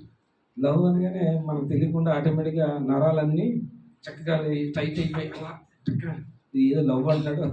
మనకు కూడా ఉంది కదా ఈ ఎక్స్పీరియన్స్ అని చాలామంది అనుకుంటారు. ప్రతి ఒక్కరికి ఉంటుంది. Love marriage చేసుకున్నాడట. ఆడి పేరు మీ పేరు చెప్తే బాధపడతాని నా పేరే చెప్పుకున్నాను. డేవిడ్ ఆడి పేరు. ఆడి పేరేం పేరు? డేవిడ్. డేవిడ్ ఏం చేశాడు? లవ్ మ్యారేజ్ చేసుకుని అమెరికా వెళ్ళాడట. అమెరికా వెళ్ళిన తర్వాత మీకు హృదయం గురించి అర్థం అవుద్దని షార్ట్ కట్గా చెప్తున్నాను, టైం లేదు కాబట్టి. అమెరికా వెళ్ళిన తర్వాత అమెరికాలో నెల రోజులు ఉన్నాడట. ఈ అమ్మాయి ఏం చేసిందంటే, ఈయన ఎలాగో లవ్ చేయడం అలవాటు చేసుకుంది కదా, అక్కడ ఇంకొకరు కూడా లవ్ చేయడం అలవాటు చేసుకొని నెల రోజులకి వెళ్ళిపోయిందట. అర్థమైందా? వెళ్ళిపోతే ఈయన మళ్ళీ ఏం చేశాడట, తల్లిదండ్రులకి ఫోన్ చేశాడట, నానా మీ కోళ్ళ వెళ్ళిపోయింది, ఇక్కడ కామన్ ఇదంతా, ఇంకొక సంబంధం చూడాలంటే తల్లిదండ్రులు చూసిన సంబంధం చేసుకున్నాడట. తల్లిదండ్రులు చూసిన సంబంధం మళ్ళీ అమెరికా తీసుకెళ్ళాడట. ఆ అమ్మాయి కూడా ఏం చేసిందంటే నెల రోజులు ఉందట, మళ్ళీ అక్కడ కల్చర్కి అలవాటడి వెంటనే వెళ్ళిపోయిందట. వెళ్ళిపోతే మళ్ళీ నాన్నగారు ఫోన్ చేసాడట. ఫోన్ చేసి నాన్న ఎలా జరిగిందంటే, అంటే లవ్ చేసింది అలా జరిగింది, పెద్దలు చేసింది అలా జరిగింది. తర్వాత ఏమనుకున్నాడంటే, మరదలు ఉంది, ఎవరున్నారో మరదలు ఉంది, ఇంకా మరదలు ఇంకెక్కడికి వెళ్ళదు కదా, మరదలు అయితే చెప్పిందంటది కదా అని మరదలతో పెళ్లి చేశారట. తీసుకెళ్ళారట. బావ కదా అని ఒక నెల ఎక్స్ట్రా ఉందట. బావ కదా అని ఒక నెల ఎక్స్ట్రా ఉందట. ఆవిడ వెళ్ళిపోయిందంట. ఆయన ఏం చేస్తాడంటే, ఆయనకి అన్యాయం చేసిన వాళ్ళ కోసం, ఆయన్ని మోసం చేసిన వాళ్ళ కోసం, ఆ మోసం అన్యాయం కోసం ఏంట్రా ఇలా జరిగిందని ఆయన హృదయంలోంచి ఏం చేస్తున్నాడంటే, క్షమాపణ ప్రేమ ద్వారానే ఏదైనా సాధిస్తామని ఆ రెండు లేవట అప్పుడు ఆయనకి. భార్యని క్షమించలేకపోతున్నాడు, భార్యని ప్రేమించలేకపోతున్నాడు. కాబట్టి ఆ రెండు ఎక్కడ దొరుకుతున్నాయి, అక్కడికి ఏమవుతున్నాయి, ఇవన్నీ వెళ్ళిపోతున్నాయి. అప్పుడు ఆ విషయాలు తెలుసుకొని, ఆ విషయాలు బైబిల్ ద్వారా ప్రభు అయిన యేసుక్రీస్తు నన్ను క్షమించాడు, ప్రభు అయిన యేసుక్రీస్తు నన్ను ప్రేమించాడు, ఈ రెండు అక్కడ కలెక్ట్ అయ్యాట ఆ వ్యక్తికి. ఇప్పుడు ఆయన అమెరికా దేశంలో మంచి సేవకుడిగా జీవిస్తూ ఉన్నాడు. అక్కడికి అది కన్క్లూజన్. తర్వాత రెండోది వచ్చిన తర్వాత ఆత్మ. Loving God with all our soul. ఆత్మ. ఆత్మ అంటే మన ఆత్మతో దేవుని ప్రేమిస్తూ ఉంటాం. మన ఆత్మ జీవితం యొక్క ఎలా ఉంటుంది అంటే, అది కనిపించట్లేదురా వారం రోజుల నుంచి అంటే కోవిడ్లో ఏమన్నా వాళ్ళు కనిపించట్లేదంటే ఏంటి అర్థం? పోయాడేమో. ఇదా వారం రోజుల నుంచి కనబడట్లేదంటే ఏమైంది? పోయాడేమో. అలాగే వాడి శ్వాస ఉంటేనే, వాళ్ళు లోపల ఆత్మ ఉంటే ఏముంటుంది? శ్వాస ఉంటుంది. శ్వాస ఉంటేనే ఆడు బతుకున్నట్లు లెక్క, శ్వాస లేకపోతే ఆడు చనిపోయినట్లు లెక్క. క్రైస్తవులుగా మనకి శ్వాస ఉంది, ఆత్మ ఉంది. పరమాత్మ మన కోసం ఎదురు చూస్తూ ఉన్నాడు. ఈ ఆత్మ ఎక్కడికి వెళ్ళాలి? పరమాత్మ దగ్గరికి వెళ్ళాలి. ఆ ప్రిపరేషన్ కావాలి. ప్రిపరేషన్ లేకపోతే చాలా కష్టం. మార్క్స్ వార్త 12వ అధ్యాయం 29-31 చూసుకుందాం. మార్క్స్ వార్త. అందుకు యేసు, ప్రధానమైనది ఏదనగా, ఓ ఇశ్రాయేలు వినుము, మన దేవుడైన ప్రభువు అద్వితీయ ప్రభువు. నీవు నీ పూర్ణ హృదయముతోను, నీ పూర్ణ ఆత్మతోను, నీ పూర్ణ వివేకముతోను, నీ పూర్ణ బలముతోను నీ దేవుడైన ప్రభువును ప్రేమింపవలనది. మొదటి ఆజ్ఞ ఇక్కడ వరకు. రెండో ఆజ్ఞ గురించి తర్వాత మాట్లాడదాం. ఈ మొదటి దానికి వచ్చిన తర్వాత అంటే రెండోది సోల్, ఆత్మ. వాడికి ఆత్మ లేదురా అంట. వాడికి ఏం లేదు, ఏదో ఎలకున్నట్టు, వీళ్ళకి బాగా ఆత్మ విచ్చలవిడిగా ఉన్నట్టు. వాడికి ఆత్మ లేదండి, ఆత్మానుసారంగా జీవించదండి, ఆత్మీయత ఉండదండి, ఆత్మ అసలు వాడి దగ్గరే లేదండి అని ఎదుటి వ్యక్తి గురించి చాలాసార్లు మనం అనుండొచ్చు. ప్రియమైన సంఘ విశ్వాసులారా, దేవుని ఇష్టపడే దేవుని ప్రేమికులారా, పరిశుద్ధాత్మ దేవుడు ఈరోజు మీతో మాట్లాడుతూ ఉన్నాడు. ఒకసారి అనే ఒక అక్క ఉందట. ఈ అక్క ఒక నర్స్ అట. ఏంటి? నర్స్. ఈ కొటేషన్ బాగుంటుంది, నాకు చాలా ఇష్టమైన కొటేషన్. బిజీగా ఉన్న ఆసుపత్రిలో, ఏ ఆసుపత్రి అది? బిజీగా ఉన్న ఆసుపత్రిలో విశ్రాంతి లేకుండా పనిచేస్తుందట. ఏ ఆసుపత్రిలో? ఇదేంటండి పాస్టర్ గారు ఇలా అంటున్నారు? ఆసుపత్రి బిజీగా ఉంటుంది, విశ్రాంతి లేకుండా పనిచేయడం అంటే, మీరు ఎప్పుడైనా ఐసీలో జాయిన్ అవ్వండి. అక్కడ కూర్చొని ఆవిడ ఏం చేస్తూ ఉంటుంది? ఫోన్ తీసుకొని నొక్కుతూ ఉంటుంది. నొప్పి అయినా ఏమీ పట్టించుకోదు. ఈ అక్క లాంటిది కాదు.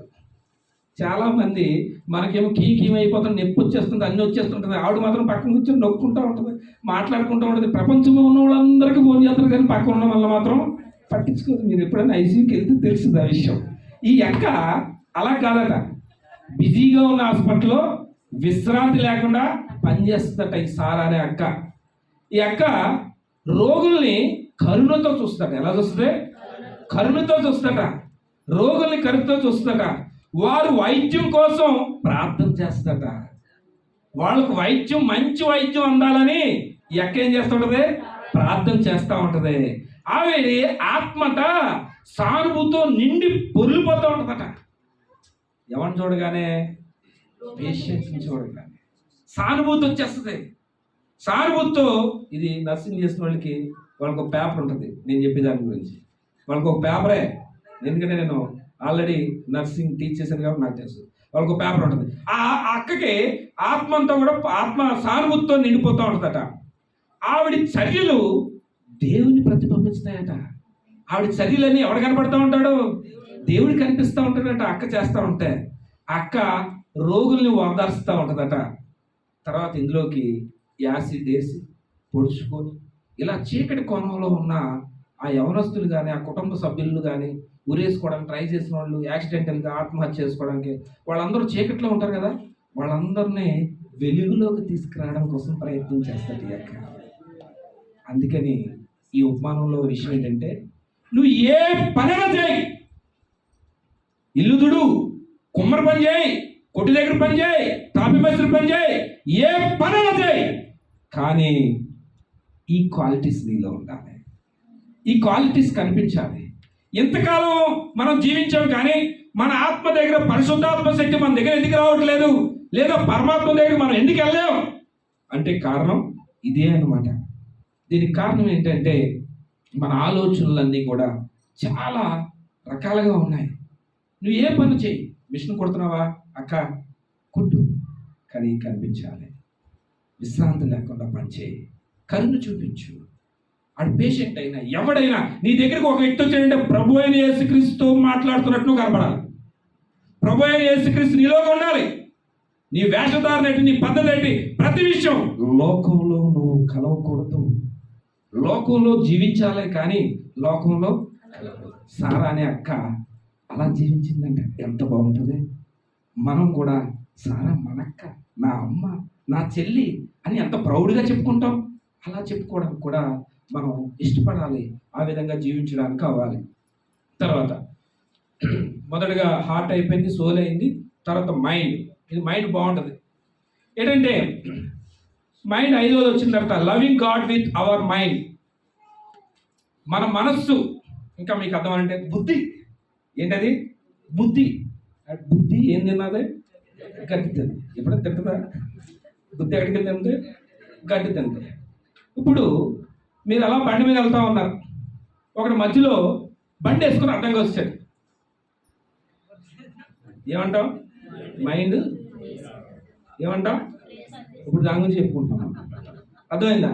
20 సంవత్సరాల నుంచి 30 సంవత్సరాల నుంచి 10 సంవత్సరాల నుంచి సంఘానికి వస్తున్నాం, ఏం లేదు మనకి, మైండ్ లేదు. మన బుద్ధి మారలేదు, మన బుద్ధి అలాగే ఉంది. మన మనస్సు, మన బుద్ధి ప్రేమించడంలో మార్పు చెందలేదు. మన మనస్సు బుద్ధిని ప్రేమించడానికి చాలా రకాలుగా మారాలి. ఆయన మార్గాలు మనం తెలియాలి, ఆయన వాక్యాన్ని అర్థం చేసుకోవాలి, ఆయన ఆలోచనలు ఎలా ఏమైనా తెలుసుకోవాలి. ఎప్పుడు కూడా త్రాసులో మనం కంసాల దగ్గరికి కానీ, బంగారం తూసేవాడి దగ్గరికి వెళ్ళినప్పుడు కానీ, ఆడి బంగారం తోస్తూ ఉన్నదప్పుడు ఇలాగెలా చూస్తూ ఉంటాం. ఆడందరూ తీసేసుకుంటున్నాడేమో, ఇలా చేసుకుంటాం, ఇలా చేసుకుంటాం, ఇలా ఇలా ఇలా చూస్తూ ఉంటాం. ఎలాగా బంగారానికి ఏం చేస్తాం మనం? ఇలా చూస్తూ ఉంటాం. చాలా జాగ్రత్తగా ఆడు ఎక్కడ ఎడతాడు, ఎక్కడ తీస్తున్నాడు, ఎక్కడ ఎడతాడు, ఆడు పాలిష్ పెడుతున్నప్పుడు కూడా బ్రష్కి ఏమైనా అడ్డుకుపోతుందేమో చూస్తూ ఉంటాం. ఎంత జాగ్రత్తగా చూస్తాం. మన బుద్ధి అక్కడ చాలా బాగుంటుంది, కానీ దేవుని దగ్గరికి వచ్చాక అస్సలు బాగోదు. మన బుద్ధి బాగుండాలి. మన ఆలోచనలు, మనం ఏ పని చేసినా ఎలా అయితే మనం చేంజ్ అవుతున్నామో అలా మార్పు రావాలి. లోకాసు వార్త 10వ అధ్యాయం 27వ వచనం చదువుతాం.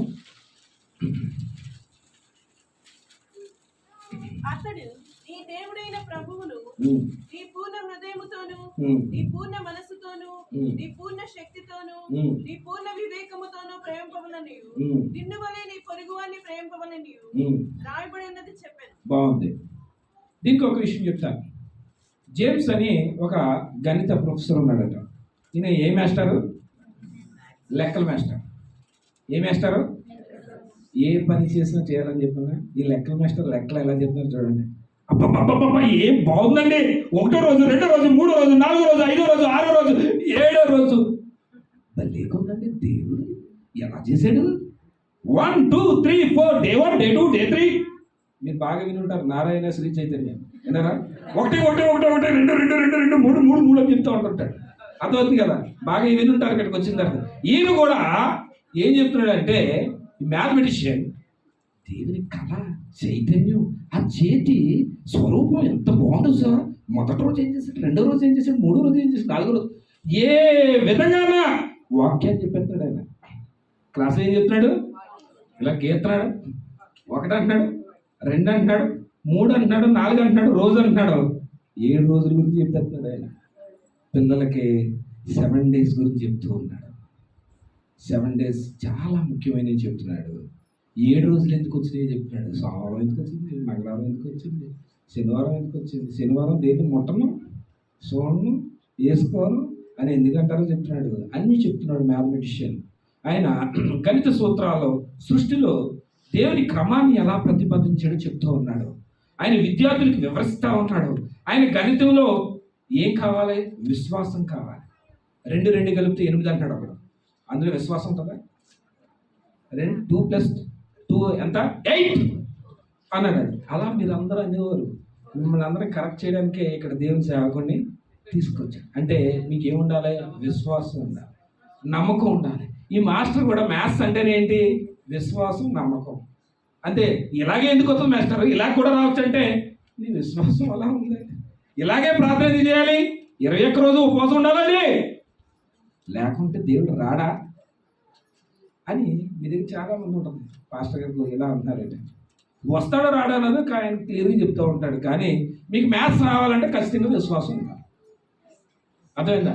1 1 కలిపితే ఎంత అన్నదే ఉండాలి. ఎందుకు 2 అవుతుంది? 3 అవ్వచ్చు కదా అంటే అవుతుంది. 3 కూడా అవుతుంది. తర్వాత 4 అవుతుంది, తర్వాత 5 అవుతుంది, తర్వాత 6 అవుతుంది, 7వ రోజు అయిపోతుంది. అంతే. ఆ ప్రాసెస్కి వస్తుంది. కాలిక్యులేషన్ విశ్వాసంతో ఉండాలి. ఈయన దేవుడి పట్ల విశ్వాసం ఎలా ఉందన్నది దేవుడి యొక్క అవగాహన తీసుకొస్తా ఉన్నాడు. మన పిల్లలకు కూడా దేవుని సృష్టి. ప్రియ సంగమా, మీ పిల్లలకు అందరికి కూడా సోమవారం యొక్క ప్రాధాన్యత ఎప్పుడైనా మనం చెప్పామా? మంగళవారం యొక్క ప్రాధాన్యత మనం ఎప్పుడైనా చెప్పామా? ఈ వారాలన్నీ మనం సృష్టించుకున్నామే. ఈ వారాలన్నింటినీ కూడా డేస్ కింద కాలిక్యులేట్ చేసి సండే క్రైస్తవులకి 7 డేస్ వర్కింగ్, 7 రోజులు వర్కింగే. 7వ రోజు ఆచరించడం అంటే ఏంటి? అది కూడా వర్కింగ్ డే, అది కూడా బిజీ డే. అంటే సోమవారం నుంచి శనివారం వరకు చేసిన పాపాలన్నీ ఒప్పుకునే రోజు, మన పాపాలు మన అప్పులు అన్నీ తీర్చుకునే రోజు ఎప్పుడు? ఆదివారం నాడు. క్రైస్తవులకి 7 డేస్ వర్కింగ్ క్రైస్తవులకి. ఆ విధంగా ఈ మ్యాథమెటిషియన్ 7 రోజుల గురించి చాలా అద్భుతంగా సండే యొక్క ఉపయోగం ఏంటన్నది పిల్లలకు చెప్తూ ఉన్నాడు. తర్వాత చివరికి వచ్చిన తర్వాత అయిపోయింది. 6వది ఇంకేం మిగిలిందమ్మా?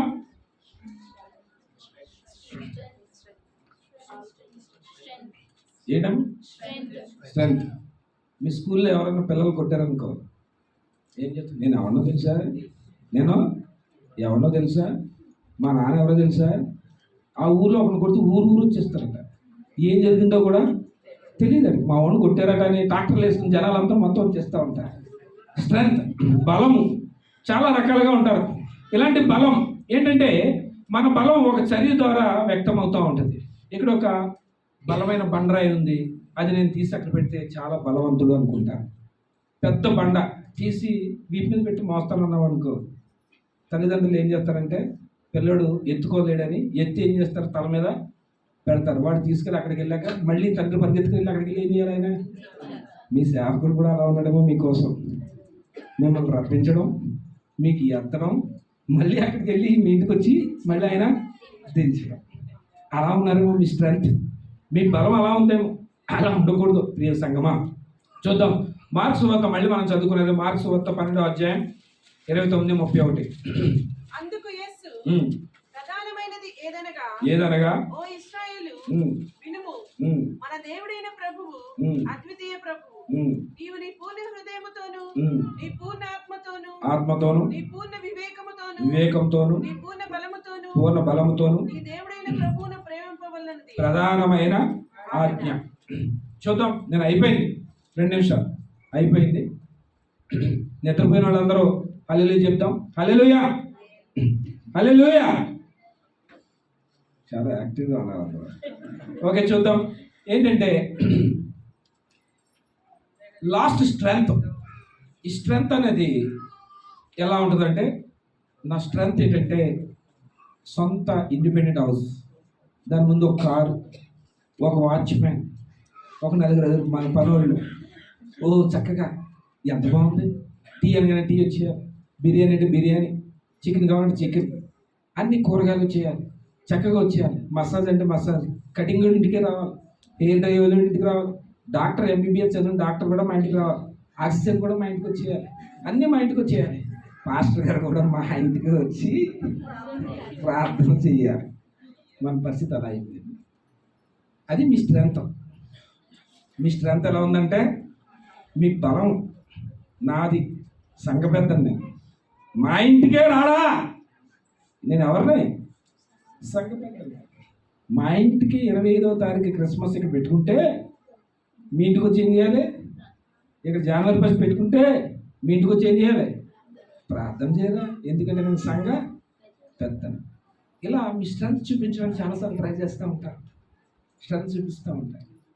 ఆడవాళ్ళకి ఇచ్చిన సీట్లలో మగవాళ్ళు కూర్చున్నారు అనుకో, కూర్చుంటే ఎలా ఉంటుంది, లెగు అంటారు, వీళ్ళు లేగనంటారు, లెగు అంటారు, లేగనంటారు. స్ట్రెంగ్త్ చూపించుకోవడానికి ప్రయత్నం చేస్తూ ఉంటారు. ఎప్పుడైనా బాగా పేదోళ్ళకి మీరు సీట్ ఇచ్చారా, అభాగ్యుడికి, అన్యాయంగా ఉన్నవాళ్ళకి, అంటరాని వాళ్ళకి, వీళ్ళందరికీ ఎప్పుడైనా మీరు సీట్ ఇచ్చారా, వాళ్ళని కౌగులించుకున్నారా? అది మీ స్ట్రెంగ్త్. దేవుడు చెప్తాం, దేవుడి స్ట్రెంగ్త్ ఏంటంటే బలహీనుల పట్ల, అవాక్యుల పట్ల, ఎవరైతే ఆయనకి దగ్గరగా లేనోడో వాళ్ళందరినీ చేర్చుకోవడం ద్వారా ఆయన స్ట్రెంగ్త్ చూపించమంటామన్నాడు. ఆ విధంగా వచ్చేయాలి. చూద్దాం, లాస్ట్ ఒక ఉపమానం చెప్తాను. మరియా అనే ఒక ఆవిడ ఉందట. ఇక్కడ ఎవరన్నా మరియంలో ఉన్నారా? మన సంఘంలో మరియం లేదా? ఓకే. మరియా అనే ఒక ఒంటరి తల్లి ఉందట. ఒంటరి తల్లి తన పిల్లల అవసరాల కోసం, ఎవరి కోసం? తన పిల్లల అవసరాల కోసం 2 జాబులు చేస్తున్నట్టు ఆ తల్లి. ఎన్ని జాబులు? 2 జాబులు. మొదటి ఉద్యోగం ఏంటంటే పొద్దునే 8 గంటలకు వెళ్తుందంట డ్యూటీకి, 3 గంటలకు వచ్చేస్తుందట. ఈ డ్యూటీ ఎవరి కోసం చేస్తుందంటే పిల్లల కోసం చేస్తుంది. ఎవరి కోసం? పిల్లల కోసం. 2వ డ్యూటీ కూడా చేస్తుందంట ఈ అక్క. అలసట అయినప్పటికీ కూడా, ఆవిడ అలసిపోయినప్పటికీ కూడా ఆవిడ ఏం చేస్తుందంటే ఒక ఫుడ్ కోర్ట్లో పనిచేస్తూ ఉంది. ఎలాగంటే స్వచ్ఛందంగా. ఎలాగా? అక్కడ ఏమెవరు? అక్కడేమి 2 పిల్లలు, ఒంటరి మహిళ, 8 గంటలకు వెళ్ళింది, 3 గంటల వరకు పనిచేసింది, మళ్ళీ వచ్చి 2వ ఉద్యోగం చేస్తూ ఉంది. చాలా చురుగ్గా పనిచేస్తూ ఉందట. ఆవిడ బలం భౌతికమైనది కాదట, అది దేవుడు ఇతరుల పట్ల అంటే ఆధ్యాత్మికంగా ఆవిడ ఎదుగుదల ఎలా ఉందంటే, ఆవిడ దేవుని ప్రేరేపించబడే పని చేస్తూ ఉందంట. పేదలకి భోజనం పెట్టడం. పేదలకి ఒక సంస్థ భోజనం పెడతానంటే అక్కడ ఈవిడ ఫ్రీగా వెళ్ళి పని చేస్తాం. పిల్లలు ఉన్నారు కదా, ఇంటికి పోవచ్చు కదా, చక్కగా పనులు చేసుకోవచ్చు కదా అని ఈ మరియా అని ఆవిడ అలా ఆలోచిస్తుందట. మరియా యొక్క త్యాగపూరితమైన సేవ అక్కడ ఉన్న వాళ్ళందరి జీవితానికి తాకిందట.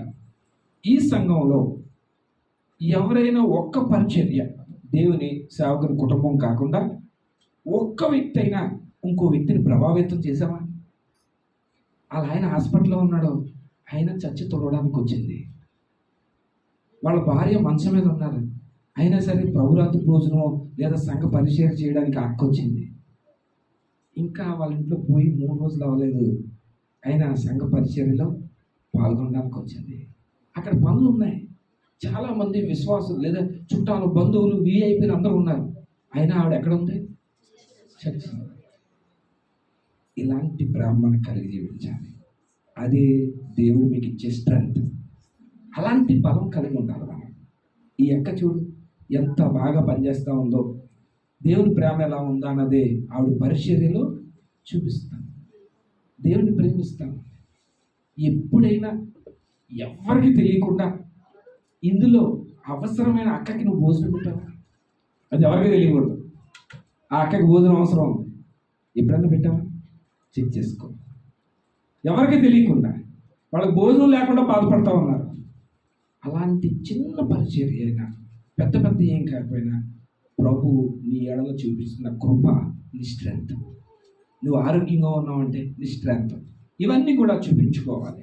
చివరిగా ఏంటంటే మనం గాస్పల్ ప్రకటించాలి. ఏం చేయాలి? మనం సువార్త ప్రకటించాలి. ప్రకటించకపోతే ఉపయోగం లేదు. దేవుని సేవకుడి పని కాదు అది. దేవుడి సేవకుడి పని సంఘానికి ఎవరికి వస్తే వాళ్ళకి కరెక్షన్ చేస్తాడు. ఏం చేస్తాడు? కరెక్షన్ చేయడం పని ఆయన. అర్థమవుతుంది కదా? కరెక్షన్ చేయడమే. స్టిచ్చింగ్ అంతా మీరు ఏం చేయాలి? మీరే స్టిచ్చింగ్ చేయాలి. ఏం చేయాలి?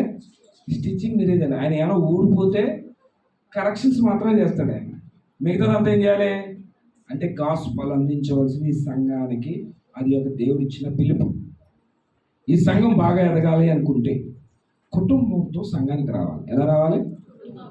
మీ భార్య, మీ పిల్లలు, అర్థమైందా, ఇరుగు పొరుగు వాళ్ళు అందరినీ కలిపి తీసుకొని ఇక్కడికి రావాలి. వచ్చి ఆ విధంగా దేవుణ్ణి ప్రేమించాలి, ప్రోత్సహించాలి. మన స్ట్రెంత్ ఏం చేసుకోవాలి? పెంచుకోవాలి. 6 ప్యాక్ 8 ప్యాక్ పెంచుకుంటే సాయం ఏమొచ్చిపోతున్నాడు? హార్ట్ అటాక్ వచ్చి జిమ్లోనే పడిపోతాడు. అర్థమవుతుంది కదా? మంచి స్ట్రెంత్ మీరు పెంచుకోవాలి. లాస్ట్గా ఒక విషయం చెప్తాను మీకు. Your neighbour as a your self. Your neighbour as a your self. ఇది రెండవ ఆజ్ఞ. మొదటి ఆజ్ఞ, రెండవ ఆజ్ఞ చాలా ముఖ్యమైనది. ఈ ఆజ్ఞలన్నీ కూడా ఎందుకురా అంటే దేవుడిని ఎలా ఉన్నాడో మనకు తెలియదు కదా. దేవుడు ఎలా ఉన్నాడో మనకు తెలియదు కదా.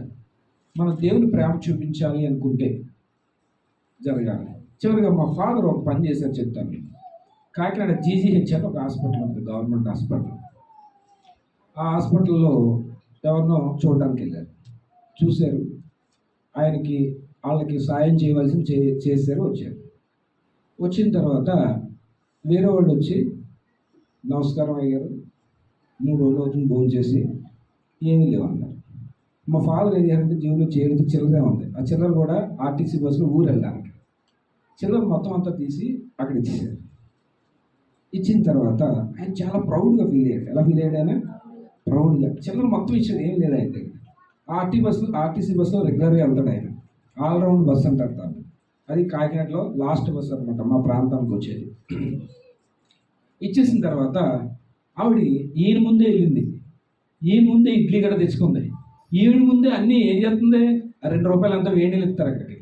వేడి నీళ్ళు 2 రూపాయలు ఇచ్చేసి వేడి నీళ్ళు తెచ్చుకోండి. ఈయన ముందే తిరుగుతూ ఉంది. ఈయన బస్సు కోసం వెయిట్ చేస్తున్నాడు, లాస్ట్ బస్సు.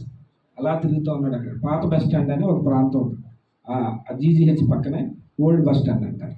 అక్కడ ఉన్నారు మా ఫాదర్ బస్సు ఎక్కారు.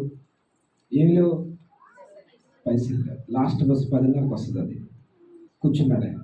ఆయన రెగ్యులర్ పర్సన్. మా ఫాదరు చూసి ఆ పాస్టర్ గారు ఎక్కారా అని టికెట్ కొట్టాడు, కానీ వచ్చి ఇవ్వలేదు. టికెట్ కొట్టి ఉంచాడు. మా ఫాదర్ అవమానంగా ఫీల్ అవుతున్నాడు, కానీ వేరే ఆప్షన్ లేదు ఇంకా ఆయనకి. కూర్చున్నాడు, ప్రార్థన చేసుకుంటాను. ఏం చేస్తున్నాడు? ప్రార్థన చేసుకుంటాను. ఎందుకంటే నా బలం నీవే ప్రభు అని ప్రార్థన చేసుకుంటాను. మధ్యలో సామర్లకోట నుంచి ఇలా వెళ్తూ చదలాడని అలా తిరుగుతూ ఉంటుంది.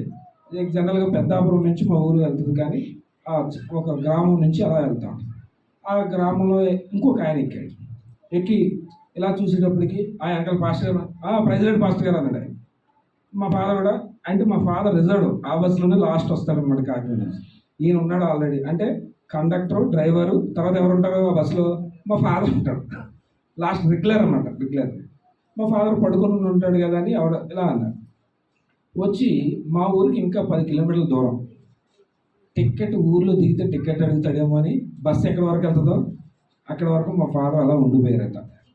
అక్కడ దిగేటప్పుడు దిగేసి మామూలుగా నడుచుకుంటూ వస్తుంటే, పాస్టర్ గారు మీకు చెప్పడం మర్చిపోయాను, మీ టికెట్కి చదరాలలో ఎక్కిన ఆయన ఏం చేశాడు, డబ్బులు పే చేశాడు.